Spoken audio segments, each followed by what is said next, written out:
Ben ritrovati al meteo. Prevale il bel tempo su tutto il nostro territorio, ma con i soliti disturbi sui rilievi.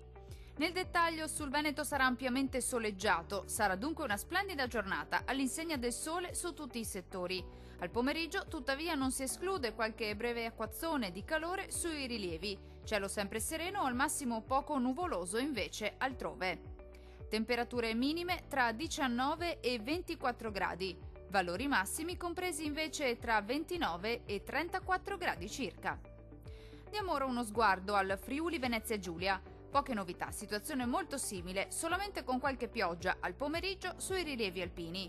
Ampio soleggiamento invece altrove, con il cielo che si presenterà sereno o al massimo con presenza di poche nubi a carattere sparso. Temperature minime tra 21 e 22 gradi, massime comprese invece tra 31 e 34 gradi. Vediamo infine la situazione del Trentino Alto Adige. Non cambia di molto la previsione, con tanto sole al mattino e con accesa instabilità invece a partire dal pomeriggio, con temporali possibili un po' ovunque sulla nostra regione, localmente anche di moderata intensità. Temperature minime intorno ai 19 gradi, massime oscillanti invece tra 29 e 30 gradi circa. Dal meteo di Antenna 3 per ora è tutto. Arrivederci al prossimo aggiornamento.